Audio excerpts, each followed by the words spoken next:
Welcome to the Aerophone Academy podcast with me, Matt Traum. And I'm Alistair Parnell. Join us each month as we discuss the wonderful world of wind controllers, and you get the very best information and answers to your questions. The Aerophone Academy podcast is the source for accurate information on wind controllers. So make sure you subscribe to the podcast, and while you're at it, why not check out www.isacs.academy and patchmanmusic.com. And a very warm welcome to all of the listeners. We are on to episode 7 of our podcast. And in this one, we are going to be discussing some live performance tips. There's, as always, lots to get through. And before we go further, let's welcome our co-host, Matt Traum. How are you doing this week, Matt? Thanks, Alistair. Doing great. Looking forward to this. We thought it might be a nice, interesting topic for people, for live musicians that are out there playing week to week with groups and different size groups. And we both have many years of experience, and maybe we can offer a few tips for people on this episode regarding that. Yeah, absolutely. So we plan to discuss everything from the kind of solo performer, maybe, playing with a backing track or something, then perhaps looking into small group setup, and then even beyond that into bigger setups, maybe even if you're playing with something like a wind orchestra, or you're doing some playing with a musical theatre setup, which is actually becoming more and more popular now for wind synth players to be taking part in that. So plenty to look at, and we hope this is going to be valuable for you. Just remember, before we get started, feel free to shoot us a message. There are links below in the podcast notes to get in touch with us. Any question that you like that's wind synth related, doesn't have to be specifically Aerophone. Whatever you like, please send us a message and we'll do our very best to reply to you.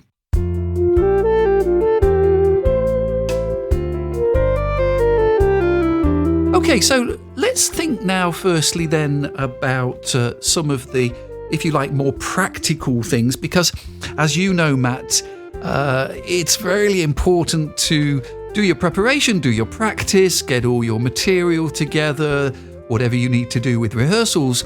But at the end of the day, it's down to those very basic practicalities first that you need to make sure you've thought about. So things like, how you're going to set up on stage, what kind of equipment you're going to use, what amplifiers, about cabling, all that sort of thing.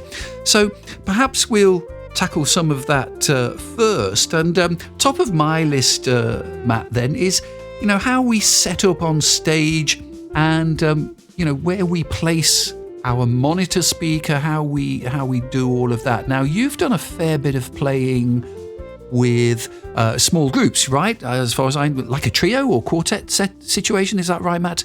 Yeah, I've pretty much been in the similar situation most of the time when I played out with wind controllers, and that was either a 3 or 4 piece, sometimes a 2-piece jazz combo featuring wind controller. That's all I played in these groups. I didn't play any. Well, I played some other instruments, but mostly wind controller. And then the other group I was in was more of a dance band, weddings, and things like that, where it was like a larger 6-piece group. In both groups, I was the only horn player. There's a third group also. I did some backing up for a singer here for many years, and he would sometimes have other horn players playing, acoustic horn players. Most of the times it was by myself, but there were a few occasions where I played with another trumpet player or another sax player or both. I guess the most times when I've used my wind synthesizer, I've done quite a lot of solo, things like weddings and functions and things where I've done with backing tracks. I do quite a bit of playing, accompanying some singers, various little singing groups and things. And one guy in particular, we do a kind of duo thing. He sings, I play piano, and then sometimes we'll have a track and then I'll swap on to wind synth or saxophone. So, and then a little bit of musical theatre stuff, which I really enjoy doing. And I've done some slightly larger things. I've used it in, I have a saxophone nonette, and I usually play sopranino and soprano saxophone in that, but occasionally we bring out the wind synth in that as well. So between us, we've got quite a lot of variations.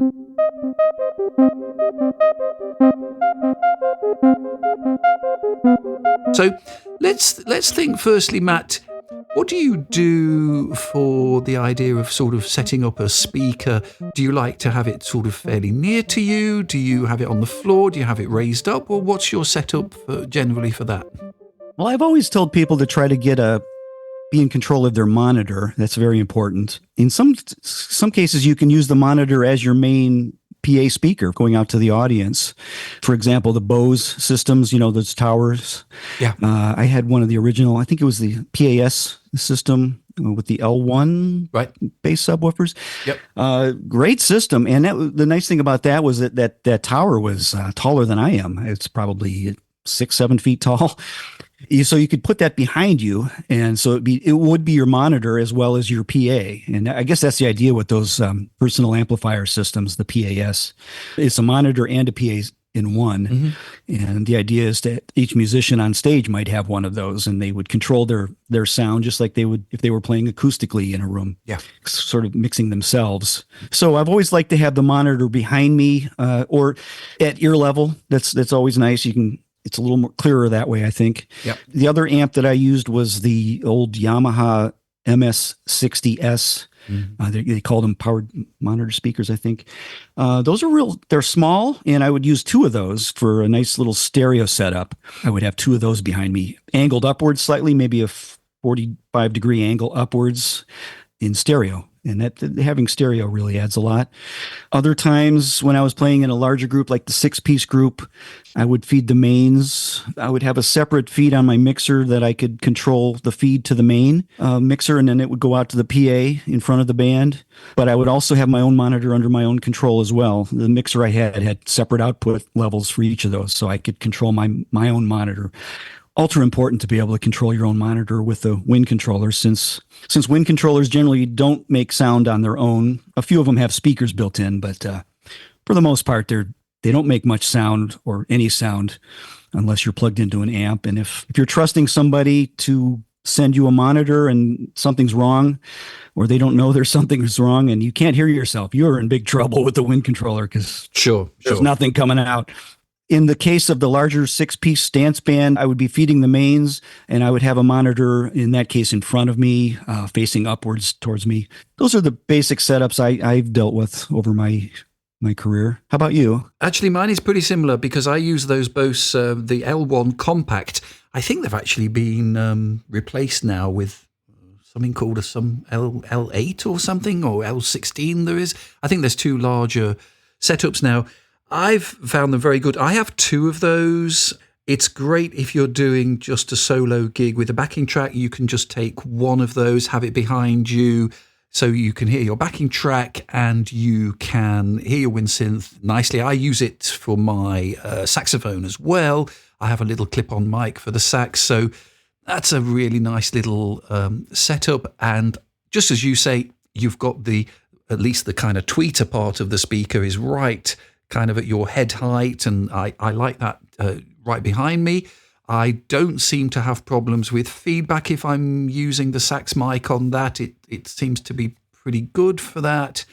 And then I've got 2 of them, so if I do a slightly bigger gig, like when I'm doing the stuff with a singer or whatever, we might be in a bigger room, a bigger venue. 2 of those, again, set back a little bit, usually, unless we start getting some problems with feedback. And then with the singer's mic, we might have to kind of push that a little bit further forward. But in that case, I'll usually have either some small monitor speaker next to me or in-ear monitors, which we'll probably talk about a little bit later. So, and absolutely agree, you've got to have control of your own sound. And I think it sounds like maybe you're the same, Matt. It's totally dependent on the sound man, but you just have these worries that the sound guy, might not have much experience of mixing a Wind synth perhaps, and so or might not be expecting certain sounds to come out at certain times. So it's nice to have as much control of your own personal sound as you can and have it close to your own head, right?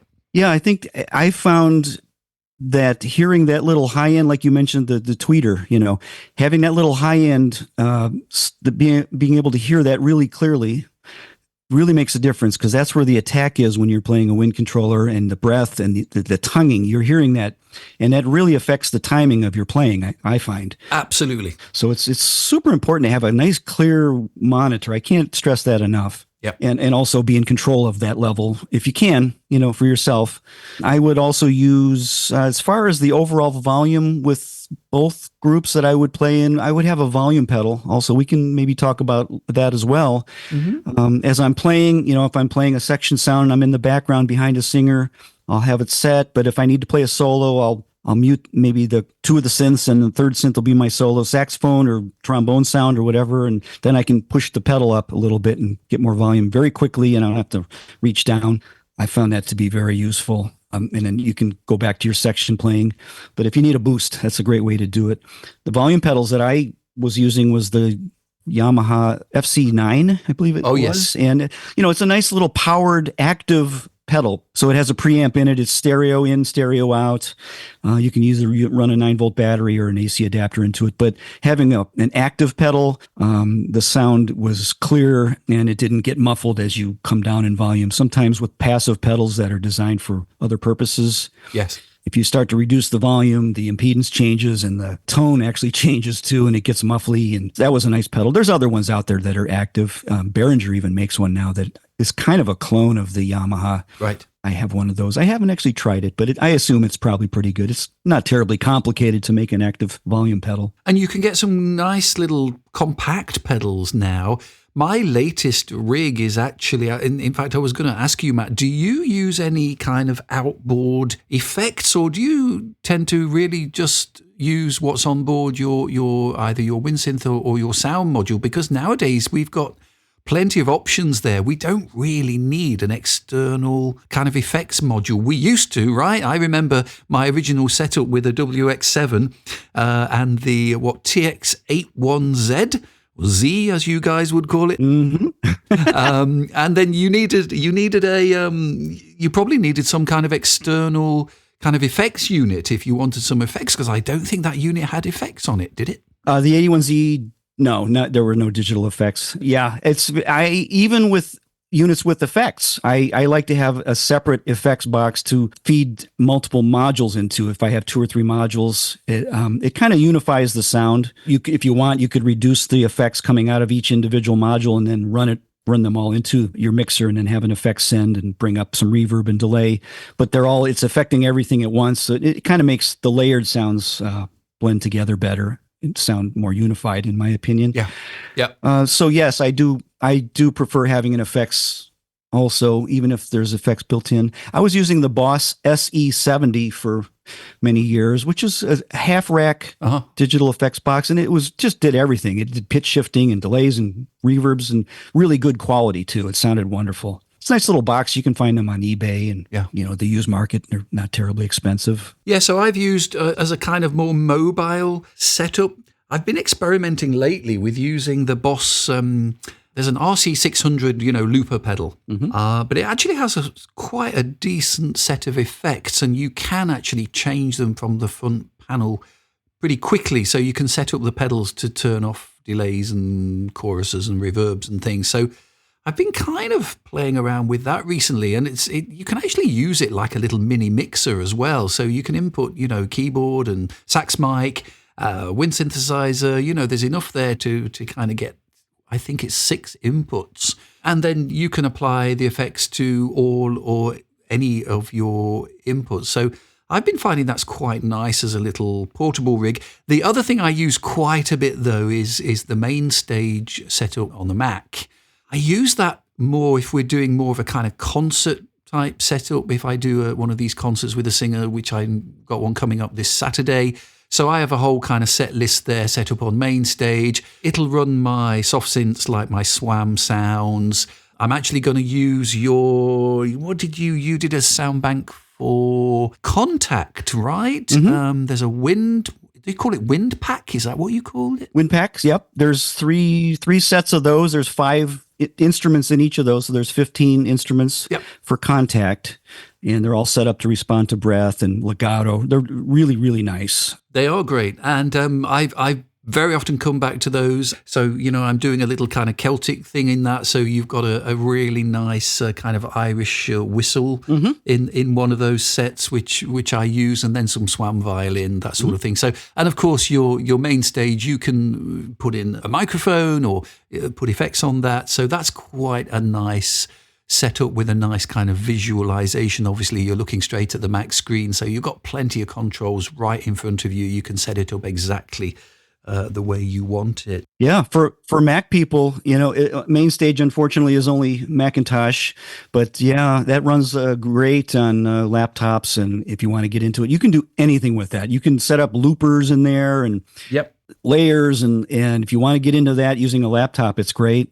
For the PC side, what's out there that is similar? I believe Camelot runs on both, doesn't it? And Camelot can even run on an iPad, I think, as well. So and I have used that a little bit. I think it's one of those things, whatever you got into first and really delved into, you tend to stick with that. Camelot is good for some things. There are a couple of things on Camelot that can do that MainStage can't do, but generally speaking, I tend to be set up on MainStage. So yeah, we should probably mention, because I was curious about this, if Camelot could be used like MainStage using the Apple soft synths, and I don't know if is it able to load Apple soft synths? I don't believe it can. No. Okay, so it's Apple sort of protects themselves there with that, don't they? I believe so. It's a shame because that would be useful, but no, I don't think you can load in things like the ES2 synth and that sort of thing. I don't think so.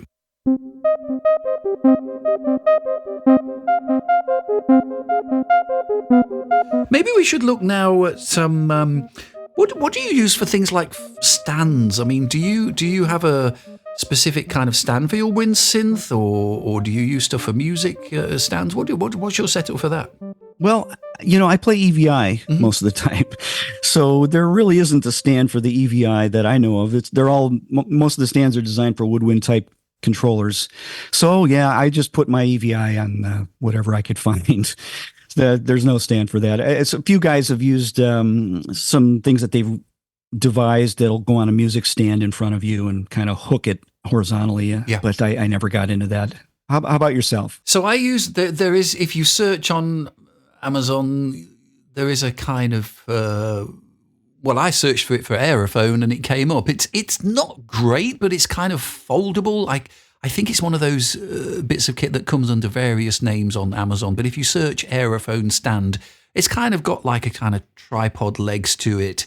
And it does have a sort of plastic, like a rubberized kind of thing that'll come over the top and kind of lock it in place. Because one of the things I'm always really concerned about, especially if you're going to be connected by a cable, if someone's going to walk on the stage, and catch that cable, you could easily have your Wind synth crashing to the floor, and that would not be good. That's one of my main concerns. I've been there. I played bass in the larger group as well as my Wind synth and my trumpet. And at one point I had a custom, handmade bass it was a kind of a boutique bass, and somebody, it was an accident, the cable got caught and the bass went, and it just flopped right onto the floor, and the headstock at the top of the bass just snapped off. I mean, it was a disaster. It was horrible. Oh dear. But I had it repaired. But that was tragic. Dear. Yeah, one thing we were going to talk about is redundancy. We'll get to that in a moment. But there was a company called Sax Racks. They used to make really a very nice stand for the Akai series, and I don't think you can get them anymore because I think they've gone out of business, but whether you can pick them up secondhand or whatever, anywhere. And I have actually converted one of those to pretty successfully hold my Aerophone. And if you've seen any of my YouTube videos, you might have seen in the kind of behind me, there's a rack of Aerophones, and they are all made up of the Akai stand that was originally for the EWI 4000, 5000, but I've slightly converted it to hold the Aerophone. They work pretty nicely, but you've always got to be careful about making sure people are not just going to trip over a cable. If I'm in an interval or even just before the gig, I'll do a sound check. Usually I'll unplug and I'll put the wind synth kind of away or to one side. Same with the sax. I'll very rarely leave a saxophone out on stage, because with the best will in the world, anyone can be on that stage and just accidentally trip up and knock something flying. And it's rare that happens, but you can bet your bottom dollar it's going to happen at the worst possible time. Mm-hmm. So I'm always rather overcautious about that. Do you play off a music stand, a regular sheet music, Matt, or do you use an iPad? Yeah, I've always used sheet music. I have a big 4-inch 3-ring binder that's got all my charts in it. I've always used that. I know with an iPad, it would be possible to, I could take my PDF files that I have and combine them and make a nice file that I could use. But I'm okay with just the old way at this point. How about you? Well, I've been using the iPad for the music, maybe 6 years, 8 years. And I've used it pretty much for everything. If I've been accompanying on the piano, in concerts or in examinations, with anything that's been sort of acoustic instruments like saxophone stuff I've done. Yeah, I've pretty much solely used it. The one thing that I do find is extremely handy on the iPad, if you're doing a solo gig and you're going to use, one of these things where you're doing some backing tracks.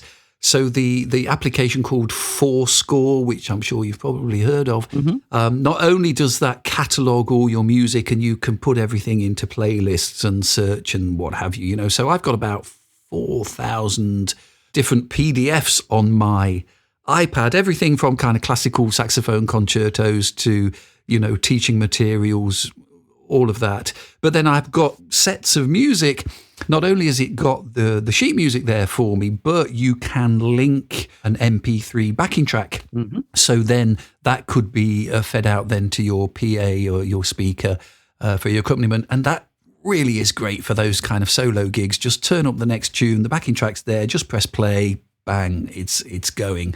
I've used that quite extensively, for probably 5 or 6 years now. So most of your songs, are they in separate PDFs, or have you made compilation electronic books of your... Both. Both. They can be separate or they can be within one combined PDF, and then you can have bookmarks to access just the one tune. So, if you've got a real book or something with, I don't know how many tunes are in a real book, but there's the hundreds, right?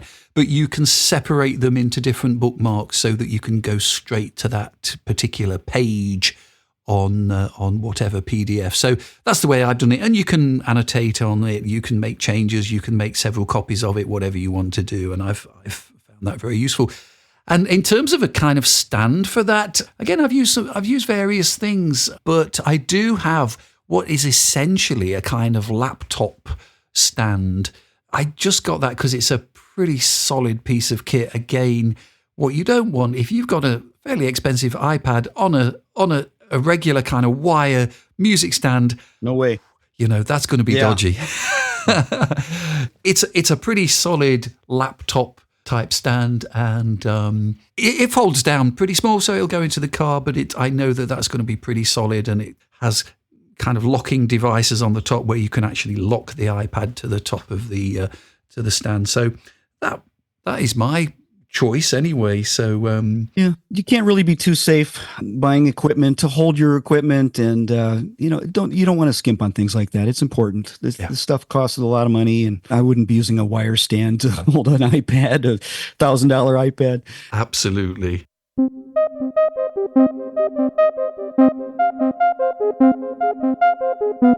Of course, we are still. I often wonder if in another 20 years, maybe this will be different. But we have to talk about cabling, things like, power, audio cabling, because we can also get ourselves into problems on that side. So, it's worth considering that for power and for audio. For myself, I've run into a lot of problems with getting kind of ground loop hums, and I've realized over the years it's my own fault. You buy a cheap cable because you think it might be okay, and then you realize on the gig, no, it wasn't a good choice. Yeah, sometimes it's cables, cheap cables. You really shouldn't skimp on things like that are important to you as a performer, and always have backups of cables and other things. Try to be redundant as much as possible with your equipment. But as far as noises and hums, ground loops, it can happen with even good equipment, depending on if you might be plugging into two branches of AC, from two different places in the house, and there's going to be a difference in voltage there that can cause hum. And some people, they use those the 3-pin to 2-pin adapters for the AC power, which not a good idea. It's not a good idea to do that. That can cause shock hazard. It can be very dangerous, actually. There is a company that makes a safe way to do that. It's called the HumX, HUMX, made by Ebtech, EBTECH. And it's a little box that it just has an AC in and an AC out, but it safely eliminates the connection between the ground. It still gives you the safety of the ground, but it's amazing how well it works. If you have a ground loop problem and you're hearing that hum, that 60 hertz or 50 hertz hum, and you put one of these in the circuit, it just goes away completely. Yeah. And it can be really useful in the studio as well if you have problems like that. You should always have one or two of those in your gig rig. So highly recommended on that. I use those quite often.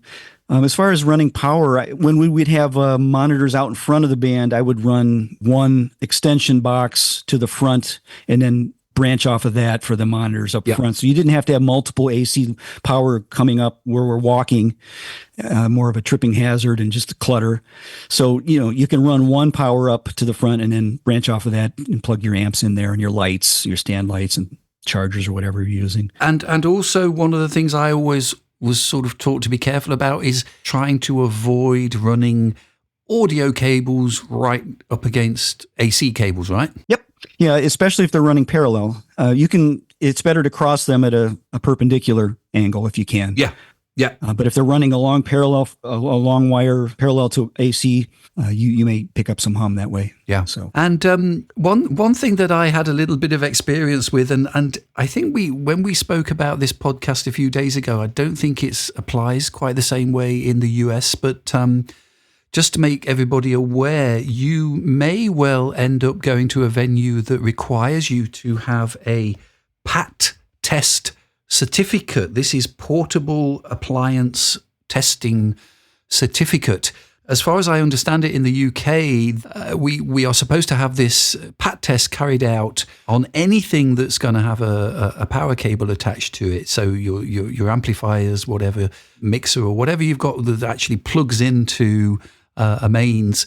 The slightly odd thing about it is you don't have to have that done by a qualified electrician, as far as I understand it, but they should be tested, and you should have a little sticker on the piece of equipment, and you should have basically a piece of paper, a certificate that says these items have been tested. So, for instance, if I go to do a gig in a hotel, hotels are pretty big on this. Very often they'll say in advance, okay, before you come to play in our venue, you will need to give us proof of a PAT test to make sure that all your electrics are safe.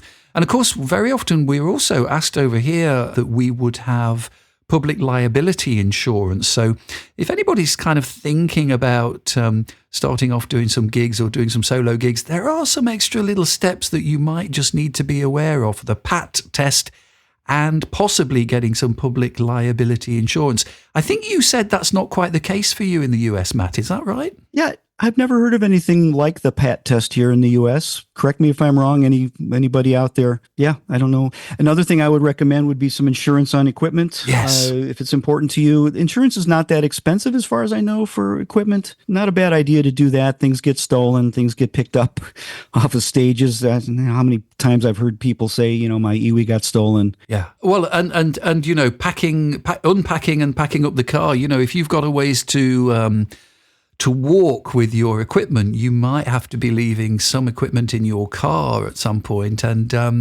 that's something else you've got to be mindful of. You sometimes need another pair of eyes to look after some equipment somewhere if you need to be in two places, either a car or on the stage. For sure. And in that case, if you have just a small amount of equipment, sometimes you can get by with a dolly, just a small dolly. But later on in my career, I was using one of those larger dollies with 4 wheels, and I could make everything in one trip. Yeah. My amps and boxes and instruments and things. If you can do it in one trip, that's a big bonus, because otherwise you might be leaving your car there, and hopefully you locked it. Yeah. But just little things. You go to after a gig and you want to go to get something to eat afterwards with somebody, and that's oftentimes when things get stolen. Yes. Out of restaurant parking lots. I've heard that quite often as well. Yeah. So always lock, even if you're going to be gone for a few minutes. You just never know. Absolutely.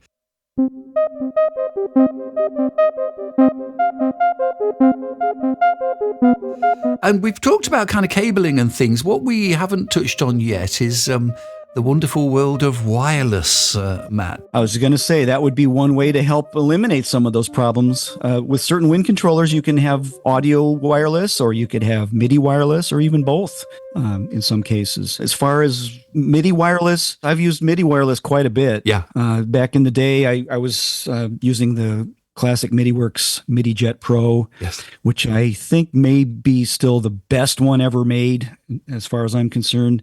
I don't know if they're even making them anymore. I know they're still up on my website as it's kind of a dead page there, because I haven't been able to get them for quite a long time. I'm not sure they're making those, but there's other companies. Panda Audio makes the MIDI Beam, which is a nice little system, and it's very inexpensive. And then there's CMI, is it? Yes. They make a whole range of stuff, don't they? Mm-hmm.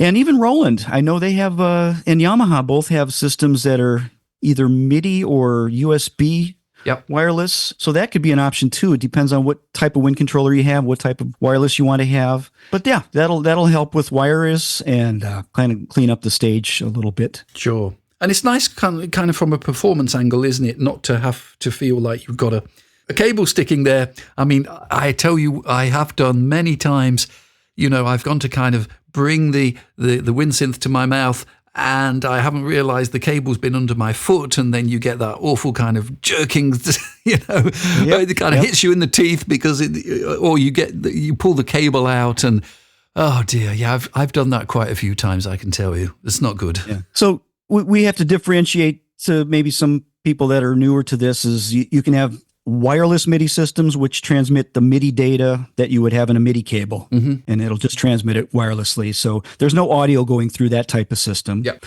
That would be if you're controlling, let's say you have an EVI 4000 and it has a MIDI output on it, and you connect up to a MIDI transmitter.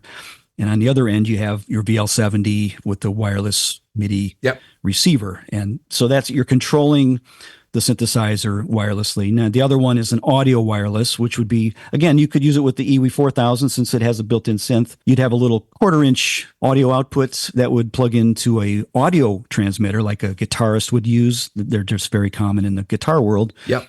And then on the other end, the receiver of the audio wireless would go into your mixer or your amp. Yeah. So again, you could have one or the other or both, depending on your needs. Some people they have 2 transmitters on their wind controller and 2 receivers on the other end. Now with MIDI, MIDI has to be exactly perfect. If you have one bit that's off, one tiny little bit, it can cause a stuck note or a wrong note or other problems.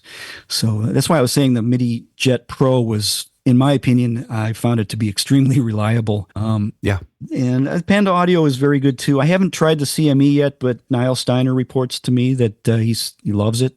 Other people have used it, but they have to be right on the nose. They have to be perfect. Whereas with audio, you can get by with if there's a little glitch, doesn't matter. The audio continues. But with MIDI data, it's a computer code. It's got to be right on. Yeah, and just something else for people just to be aware of. You may well try some of that kind of wireless or Bluetooth connection at home, and things will work fine. Now, just remember, when you go out to a venue, you may be confronted where it's possible you've got 100, 200, 500 different Bluetooth signals kicking about because people's phones or any other bit of equipment that they've got, or other people have got equipment on stage that's using Bluetooth. You can get interference like that. So you've always got to make sure you are aware of that, and as much as you can, try and test it out before you actually play the gig. Yeah, that can be quite troublesome. So always have a MIDI cable next to your set, just ready to go. Yeah. Because you're probably going to run into problems fairly often. Yes.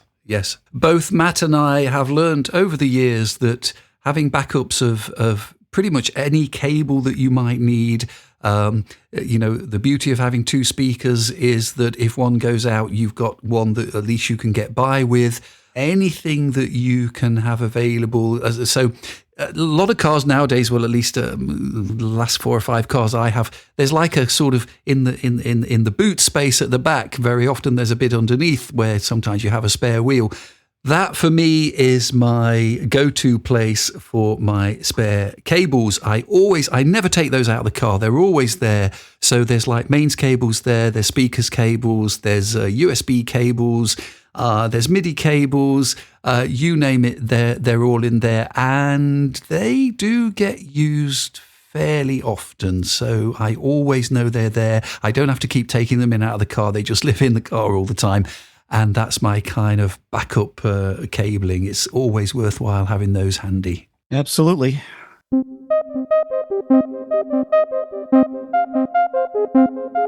So Matt, let's say you're heading out for a gig. It's a jazz trio or something, and presumably, like most of us, you've got a dozen sounds or something that you use kind of most frequently.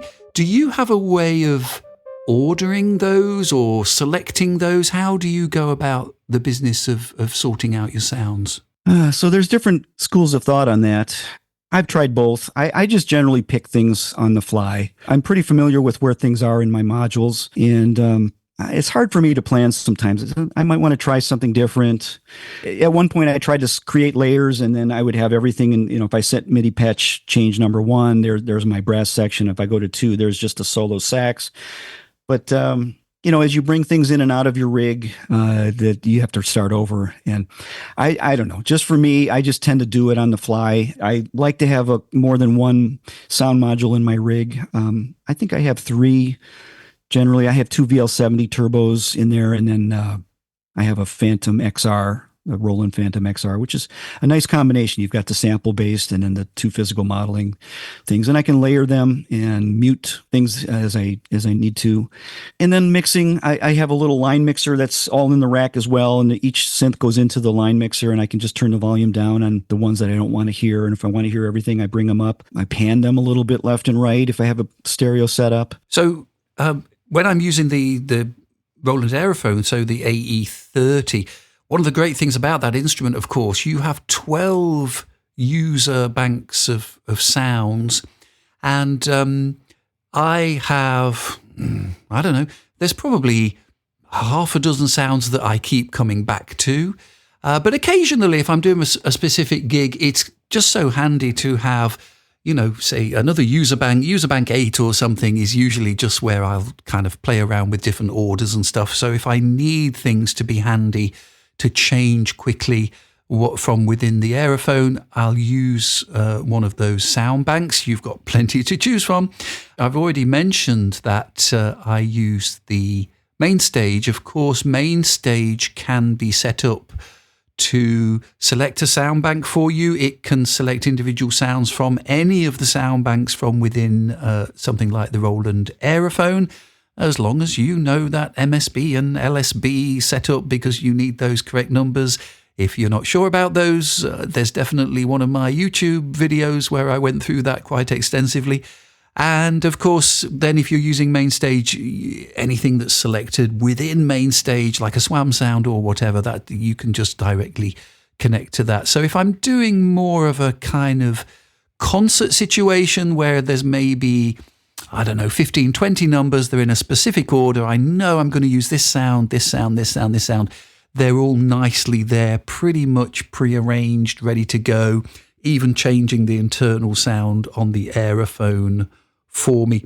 By the way, just one little tip. That's one thing that the Camelot setup does very nicely.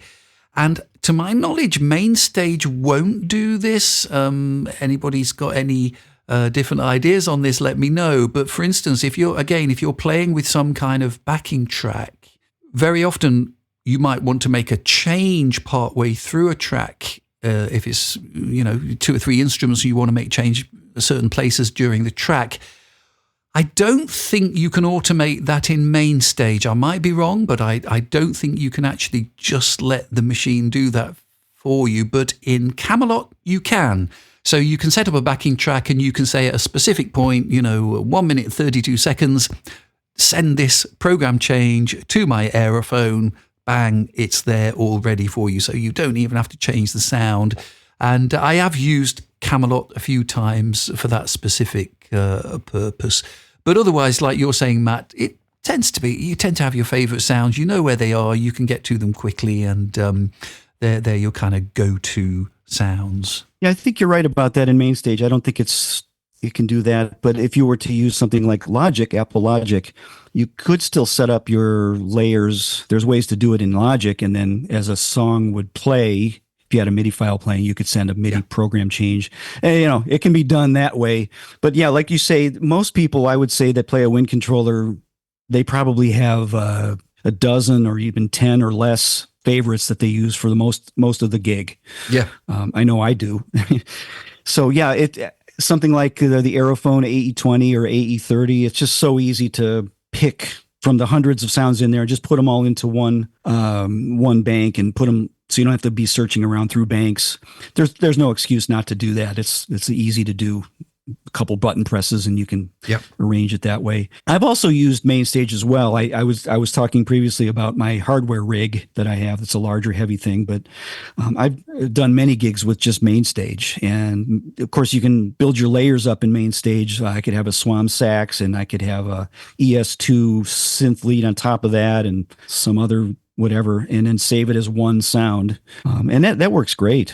That's very powerful. Yeah. And then what I'll do sometimes with that is you can export just one patch. So if you've got a setup for a specific song or something you want to use, a layer that you might want to pull into another set, you can save that as one patch, and you can then import that into another set if you want to, with all your settings for the mixer, for the effects, for everything is already loaded on there.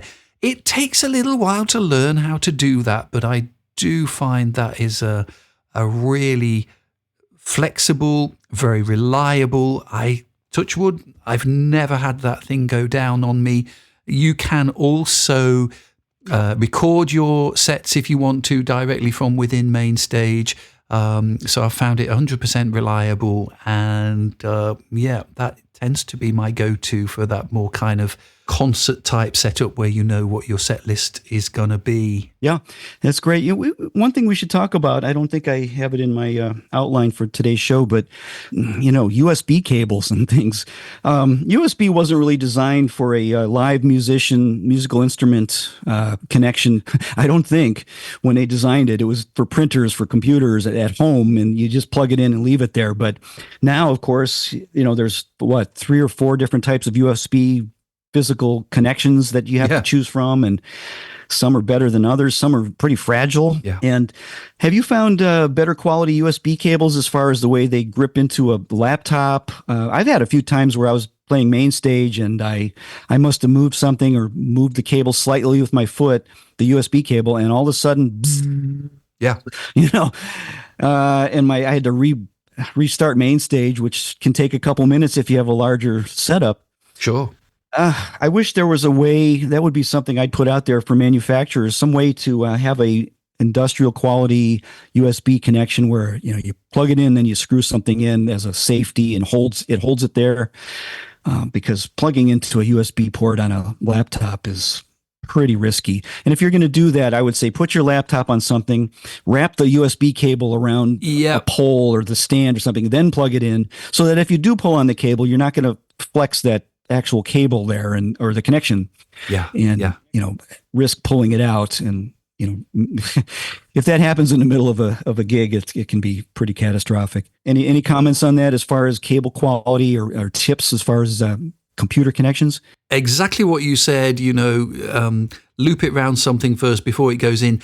I guess the issue with having something that would be more shall we say, permanent as a kind of connection that it locked on. Your danger then is, if you do pull your USB, are you going to then pull your laptop on the floor and potentially break your laptop as well? It's one of those catch-22s, isn't it? It's like you said, it wasn't invented to do that, and it's not really the best setup. You've just got to be mindful that you're not going to pull that cable out, because MainStage doesn't like it, does it? It starts looking for another audio interface, and then it wants to change all the settings, and it can be not a good situation to find yourself in. Yeah, so on the controller end of it, the AE20 and 30 have a little cable clips on the end of the horn that you can. There's a little spring on them. You pull them out and you can wrap the cable around there. Yeah. So at least on that end of it, you've got a little bit of reinforcement. But as far as the laptop, you got to be careful. Yeah. I also should mention, when I was using MainStage with my Apple laptop, I was using a Roland Rubix 22, which is a nice little audio/MIDI interface. It's like a third of a rack space width, I would say, and it'll give stereo in and out, very high quality. Also MIDI in and out, USB. There's a headphone jack on there. There's also a separate volume for the headphone and a separate volume for audio. So I guess you could use one for monitoring and one for main feed. Yes. I just found that to be a nice little audio interface. I know there's lots of others out there, Focusrite and all kinds of companies that make them. I like the Rubix 22. Yep. My little mini mixer of choice is, it's made by a company called Arturia, and it's the Audio Fuse. It was quite an expensive little box, but it's a great little gadget. It's what, 5 inches square, 6 inches square, but it's a really high quality little portable interface, and it's great.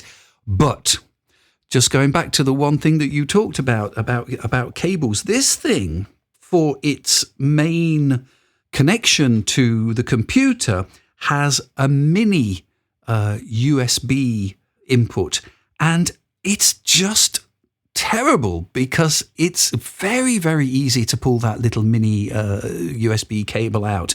And I really have to be careful with this. It's the only downside about this little unit. It's even has a kind of built-in USB hub, which is really useful. And you can plug, 2 mics in and a couple of keyboards, and it's got inserts. It's got phantom power. It's even got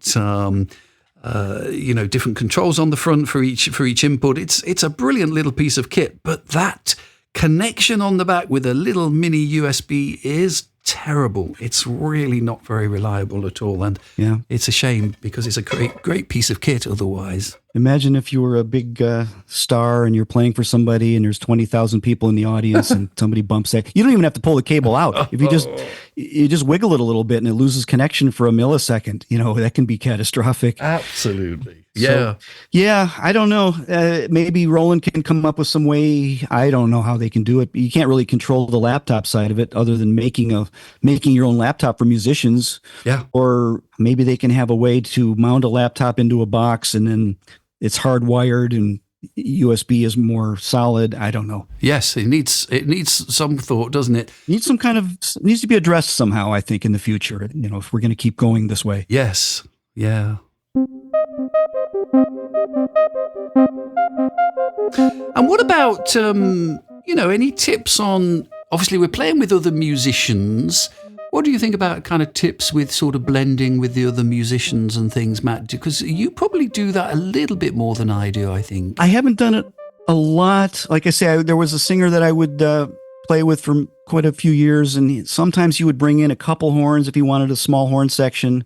Most of the time I was by myself, but if he had a trumpet player and a sax player there, some things I could say is, again, set up your speaker. In this case, it's kind of important to have your speaker behind you, kind of close to your head if you can, and have that sound coming out as though you're, let's say, a trumpet player, and the sound is coming out of the horn in front of you.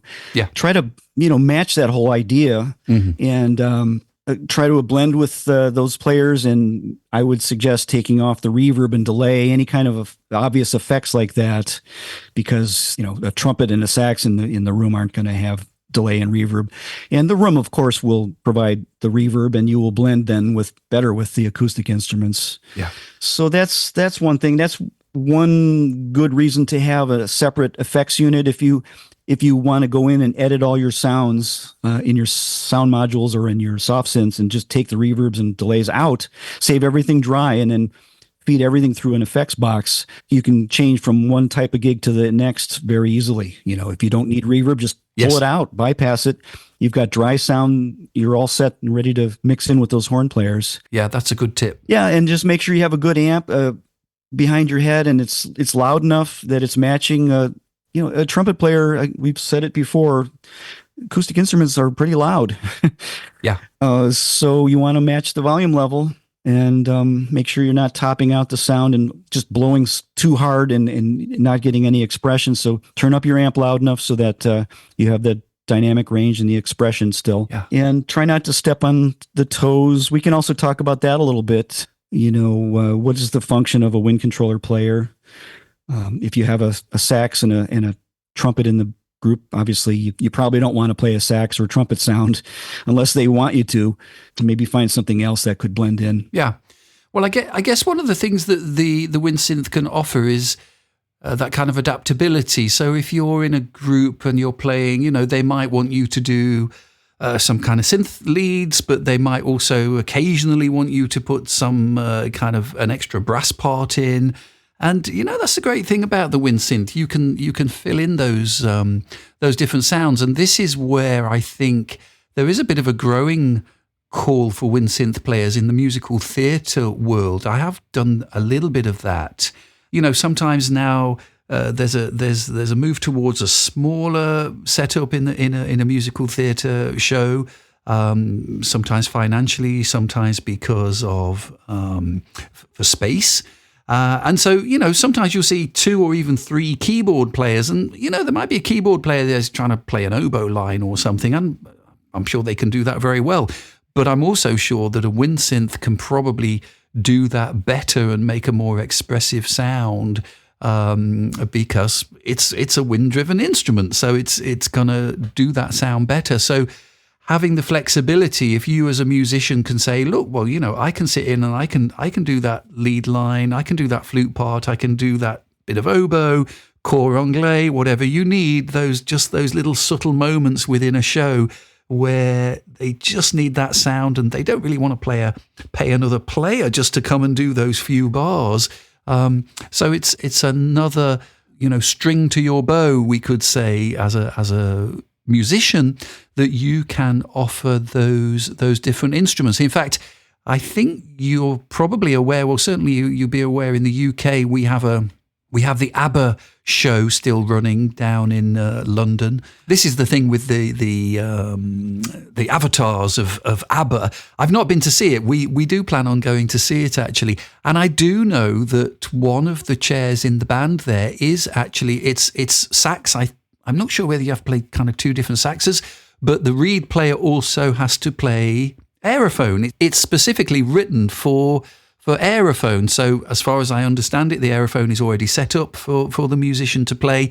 And there are 2 or 3 people that I know who are gigging musicians over here in the UK, and they do the ABBA show. And, they on some lines, they just have to pick up the aerophone and play whatever sound number it tells them to put on.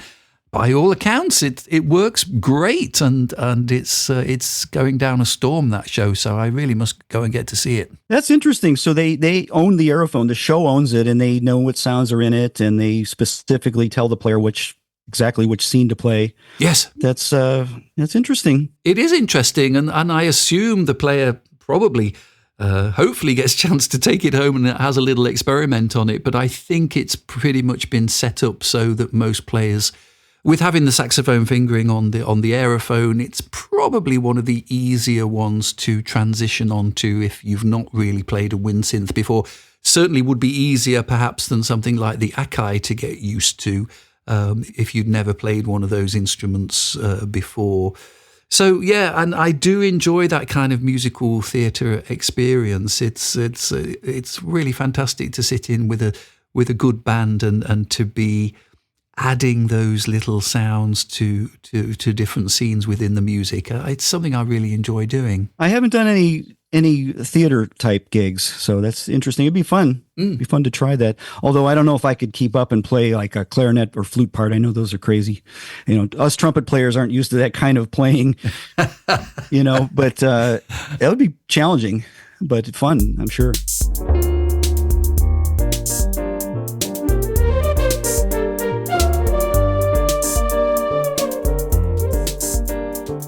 Yeah, so we've talked quite a bit about, kind of our own rigs. And I don't know about you, Matt, but I'm always looking for that little compact rig, because some gigs you can take maybe something small, even like a sort of one of those Bose S1 speakers, which is a great little monitor speaker, and then maybe either just the iPad or something, and even something like, your phone, like your iPhone, right? Because didn't you did a set of sounds, the Korg monopoly thing, that would even run on an iPhone, isn't that right?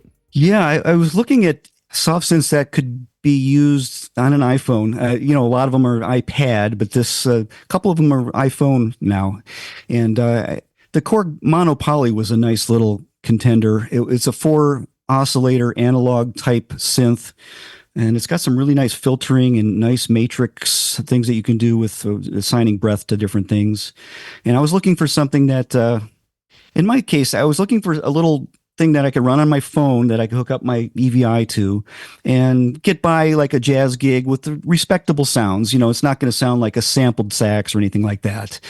But I was able to get some nice muted trumpets and muted brass sounds and nice sawtooth type synth leads out of this little app. Yeah. Of course, it runs on the iPad, the iPhone, and the Mac and PC laptops and desktops. So it's the whole thing. Same sound bank runs on all those different platforms.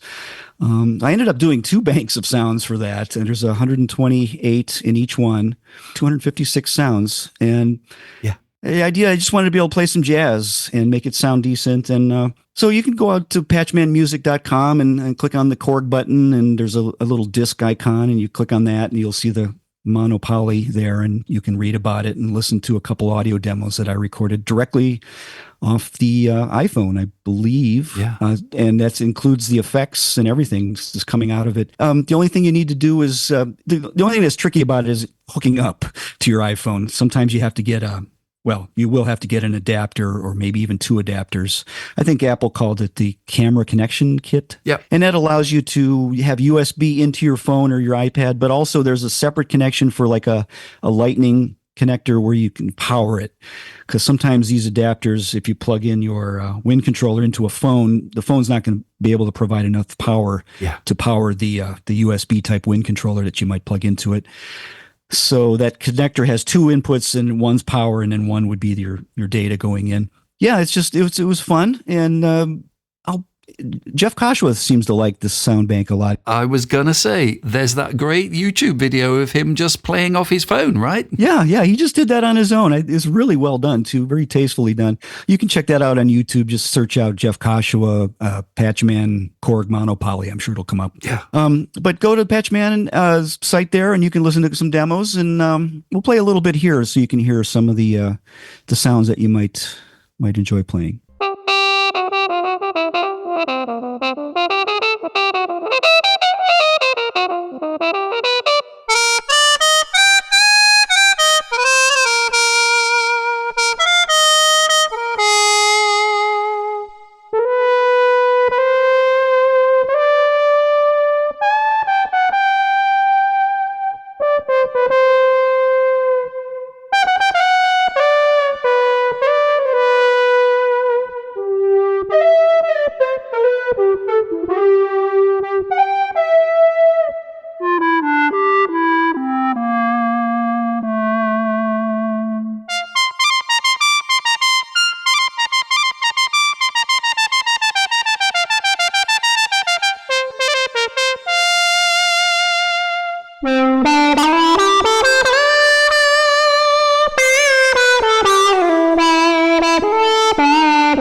So, Alistair, you've been with your iSax Academy course, your advanced course. I think you told me you had some kind of a specific course that you were talking about creating layered sounds and how to control things like that, and good ways to do that in a live situation.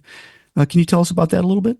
Yeah, so the Advanced Aerophone course, there's a whole kind of module there on building your own layered sounds, and it goes through different kind of instrument setups. There are synth layers, but there are also kind of instrumental layers as well.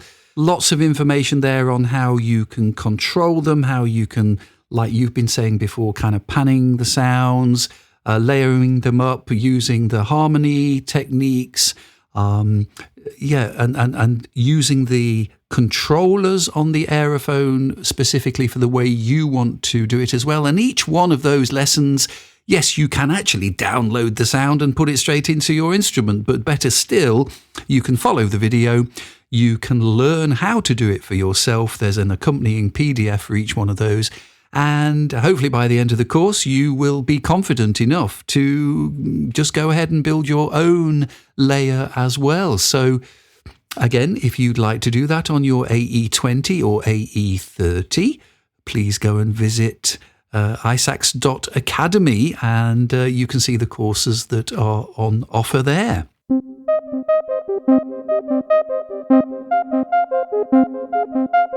Well, just to make sure we get all the gubbins and the bits and everything is absolutely chock-a-block, as they say over there on the other side of the pond, we should talk about the solo gigging with wind controllers, because it's, I would say, would you say it's maybe one of the most popular ways of going out and playing? There's a whole lot of people doing it, and they're playing the backing tracks by themselves, or maybe with another, maybe a singer. But it's pretty popular nowadays, and probably will continue to be. So maybe we should talk a little bit about that. Now, I haven't done any solo work like this. The smallest group I've played in was a duo where I played with the keyboard player, and he would play bass and keyboards, and I would play the horn. But you've had some experience doing solo gigs. Can you tell us, give us some tips on that maybe? Yeah, I think it seems to be quite often one of the first ways that people might get into doing a little bit of live performance. So yeah, it is very popular, and yes, I've done a fair bit of it. Things like weddings, functions, restaurants, even people's garden parties, that kind of thing. Yeah, it's very popular. Of course, nowadays you can get a pretty wide selection of backing tracks online. You can get them even in kind of different keys. So there are places like Karaoke Version online. One of the ones that does a particularly good quality backing track, Bobby's Backing Tracks, I think it's called. And they are extremely good quality backing tracks recorded by live musicians, and really, really high quality. And like, I don't know, $5 a pop or something, really great stuff. And then either, you're going to play along or play by ear, or getting hold of some sheet music for it. As I said earlier, I tend to use an iPad, and the Fourscore app can have your sheet music and your backing track kind of locked together. You can even train the specific PDF.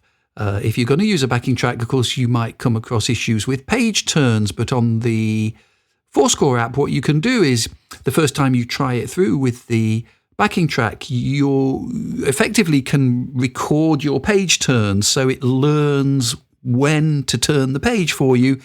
And then the subsequent times that you come to play that number, you don't have to turn the page. It will do it automatically. And there are foot pedals too, aren't there?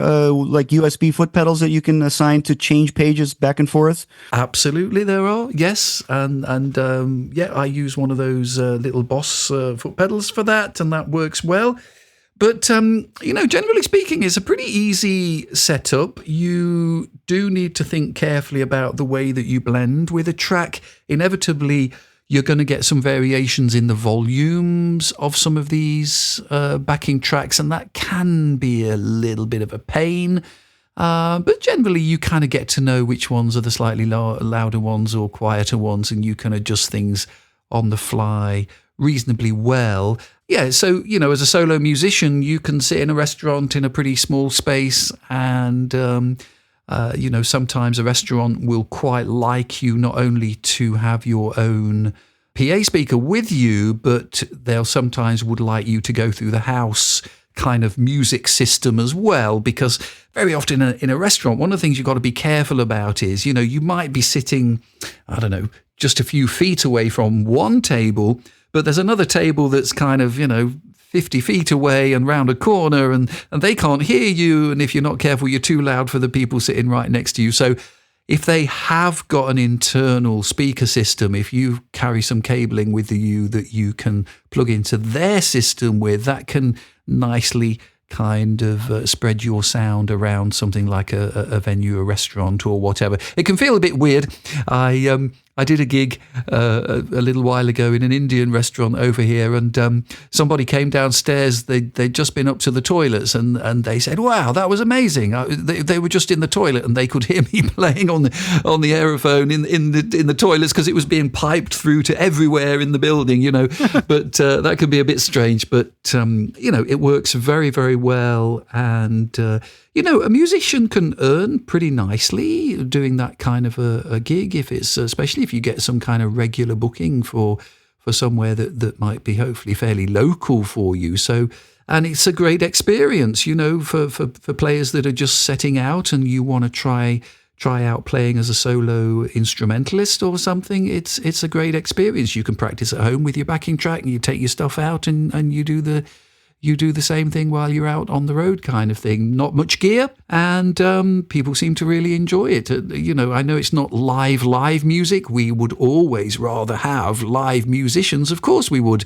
But just sometimes it's either not practical, or money is not going to cover having, 4 or 5 musicians, and so we feel the need as people require it, I guess. Yeah, someday I would like to see a Wind controller that has a built-in MP3 player or wave player or whatever. Although you can do that on your phone. It's pretty easy to do these days. And you can even take your phone and send Bluetooth audio from the phone into your Aerophone, right? And the audio will all be mixed together with your playing. Yes. And come out the audio outputs on your horn, and you can be wireless and send it to your amp wirelessly, and that's pretty nice. And the other thing about playing solo with a Wind controller, you can it's an easy sell. You could go in and say, I'm one person. It's not going to cost a lot of money. Yep. I'm versatile. I'm playing a Wind controller, so they're not going to have singing. You won't be interfering with people's conversations. It's instrumental. Yeah. And I can play plethora of sounds. Yes. You choose. It's not like you're just getting a guitar. You're getting anything you want. So yeah, plenty of variation. There's a lot of selling points there. Yeah, variation, and it can be a good way to make some extra money. Now, I was wondering, do you do a lot of talking on these types of gigs, or is it mostly you just kind of play in the background, or do you engage the audience at all?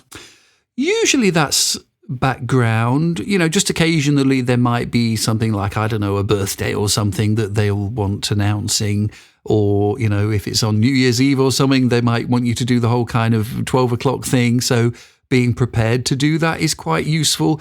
I will always do some announcing. If it's more of a kind of concert setup, I do like to talk to the audience. I find that it gives you a stronger connection. It always settles me. If sometimes you feel you're a little bit nervous at the beginning of a gig, I find as soon as I've spoken to the audience and got some rapport going, then it really starts to just get relaxed and more enjoyable. So, but usually as a backing, we have this term. Do you use the term wallpaper music? More or less, yeah. I know what you mean. Okay, yeah. Or elevator music, right? Mm-hmm. It's the same sort of thing. Very often they want you there to provide some nice kind of gentle background music. And like we've said before, Matt, you are always going to get people coming up saying, what on earth is that instrument? It's like they've never seen it before, and they think it's cool, and they kind of want to know about it. And so then you got to show them some different sounds, and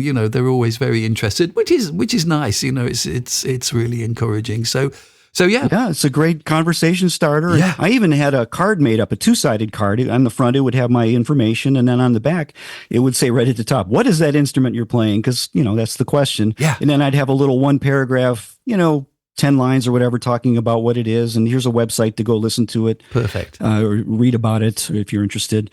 Great way to get started and get your cards out there for people. So yeah, another thing you could do, I found there's a lot of high quality karaoke tracks out there that are available for free, basically, Yes. YouTube and things like that. YouTube. And of course the quality varies from total garbage to incredible, Yeah. And there's even tracks out there where they pull the lead vocals out and things. I don't know how that works out playing live, but you're playing with the Beatles in that case. You've got the Beatles tracks behind you if you're able to do that. And also, I found I've used in the past to make tracks for my larger groups. We used backing tracks back in the 90s. We were doing some things with I would play MIDI files and to back a 6-piece band. It would kind of give us a hipper sound, and you'd have that synthetic type drum sound and things in there mixed in with the live musicians. Yeah. But I was using Ranger keyboards. Korg and Yamaha make wonderful Ranger keyboards that you can sound incredible on, and you can pick the key and the tempo and put in what you want and don't want. And also Band in a Box, PG Music. Yep. Band in a Box is an incredible tool, especially with their what they call the real tracks, I think. Yes, it's brilliant. Where they actually have recordings of these instruments. So you'll have a recording of a drum player, and it puts these little loops together into a performance based on the sections and the fills. Very clever. And there's bass parts that are actual bass players playing, and guitar and piano. Incredible stuff. So you can make your own pretty easily as well. Absolutely. Yes, yeah. I mean, I do tend to make my own because I'm a keyboard player as well. So if it's something, particularly like a concert like this gig I've got coming up this Saturday, then the tracks I'll use are my own tracks. I do enjoy making my own arrangements of, my own cover versions of things.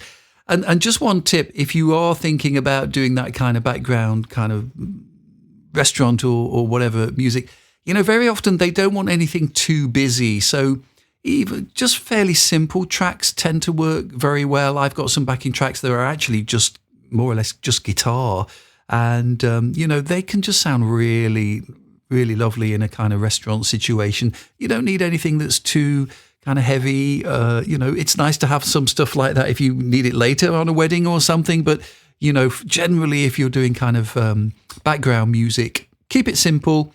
You can demonstrate all those great sounds you've got on your Wind synthesizer, and people are going to really enjoy it. It's going to be something new for them, and it's great for the restaurant, great for everybody. So certainly I would encourage people to get out there and have a go. I agree. Like I say, it's a great way to make some extra income. Yeah. Well, Alistair, do you want to tell us about episode 8 coming up? So episode 8 looks like a very interesting one. And I must admit, Matt, this is something that I quite often find challenging. So these are the kind of the other instruments, the non-woodwind and brass emulations. Things like guitars, bass, percussion instruments, pianos, harmonica. Some of those instruments can be quite difficult to play well on a wind synthesizer, so we'll try and do our best to give you some tips. If you've been struggling playing the piano on your wind synth, we might have a few tips that can help you out there. Strings and string pads, and there's quite a few things that you can do on a wind controller when that you can offer to a prospective employer. Yes, and being versatile with those non-woodwind or non-brass sounds is one great way to specialize and offer more and get more work. Absolutely. So don't forget to leave us your questions. If you have a question to ask, check out the notes below the podcast and you'll find connections there to leave us some messages. We even have the kind of message service there where you can actually leave us a voice message and then you'll hear your own voice on the podcast. We hope that you've enjoyed this month's episode and found it useful. Please join us for the next one. And it's always very useful if you can share the podcast with anybody else you think that might be interested in it, because it spreads the word. It helps us to grow our audience. Matt, thanks again for joining us and giving us your expertise in the wonderful world of wind synthesizers. We'll see you in the next one.